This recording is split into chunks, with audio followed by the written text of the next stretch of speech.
Hello বন্ধুরা, তোমরা সবাই কেমন আছো? আমি গল্প আর আজকে আমি তোমাদেরকে বানিয়ে দেখাবো দারুণ মজাদার একটা জিনিস। কি জিনিস জানতে চাও? আমি বানাবো একটা ব্যাঙ। কি ভাবছো, ব্যাঙ আবার বানানো যায় নাকি? আরে এটা তো আসল ব্যাঙ না, এটা হলো একটা ব্যাঙ বুকমার্ক। আমি কিন্তু গল্পের বই পড়তে ভীষণ ভালোবাসি। তোমরাও নিশ্চয়ই আমার মতো গল্পের বই পড়ো, কিন্তু মা যখন এসে বকা দিয়ে বলে এই বই রেখে পড়তে বসো, তখন তো আমাদেরকে বইটা রেখে পড়তে বসতে হয়। তারপর ফিরে এসে মনেও থাকে না আমরা কোন পাতা পর্যন্ত পড়েছিলাম। কিন্তু এই বিপদ থেকে আমাদেরকে রক্ষা করতে পারে আমাদের এই ব্যাঙ বন্ধু। তোমার যেই পাতা পর্যন্ত পড়া হয়েছে সেই পাতায় ঠিক এইভাবে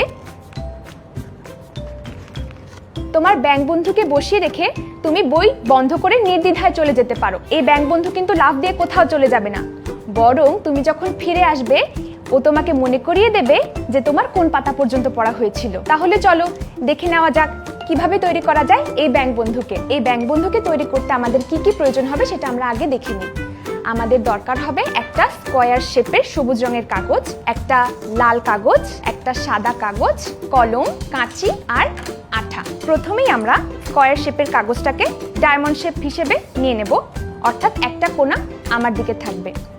এরপর আমরা উপরের কোণাটাকে ভাঁজ করে নিচের কোণার সাথে লাগিয়ে নেব। দেখো একটা ত্রিভুজ তৈরি হয়ে গেছে। এখন আমরা এই ত্রিভুজটার ডান কোণাটাকে ভাঁজ করে উপরের দিকের কোণার সাথে লাগিয়ে নেব। একইভাবে আমরা বাম দিকের কোণাটাকে ভাঁজ করে উপরের দিকের কোণার সাথে লাগিয়ে নেব। এখন দেখো একটা ছোট চতুর্ভুজ হয়ে গেছে। আমরা আবারও ভাঁজ দুটো খুলে নেব। এবার উপরের দিকে যে কোণাটা আছে এই কোণাটাকে আমরা মাঝ বরাবর ভাঁজ করে নেব।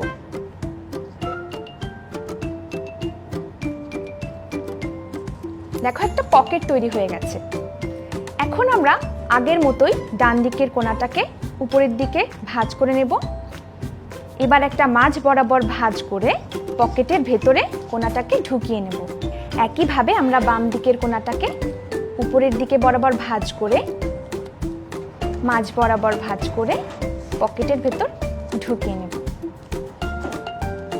আমাদের ব্যাঙ বন্ধু কিন্তু অলমোস্ট রেডি। এখন আমাদের দরকার ব্যাঙের চোখ আর জিভ বানানোর। ব্যাঙের চোখ বানানোর জন্য আমরা সাদা কাগজে দুটো বৃত্ত এঁকে নেব।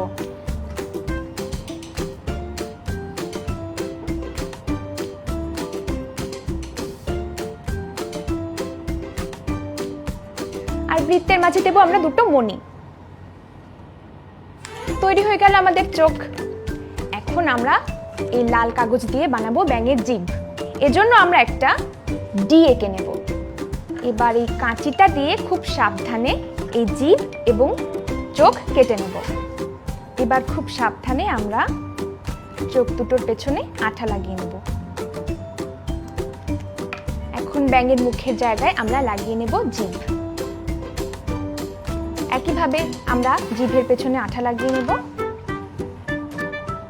কি দেখতে কিছুটা ব্যাঙের মতো লাগছে না? কি বাকি বলো তো? ব্যাঙের নাক। এখন আমরা কলম দিয়ে ব্যাঙের নাক এঁকে নেব। এই যে তৈরি হয়ে গেছে আমাদের ব্যাঙ বন্ধু। এখন যত ইচ্ছা গল্পের বই পড়ো, কোনো অসুবিধা নেই। এই ব্যাঙ বন্ধু তোমাকে ঠিক মনে করিয়ে দেবে তোমার কোন পাতা পর্যন্ত পড়া হয়েছিল। তোমাদের কেমন লাগলো এই ব্যাঙ বন্ধুকে বানানো দেখতে? আমার মতো তোমরাও বানাবে তো?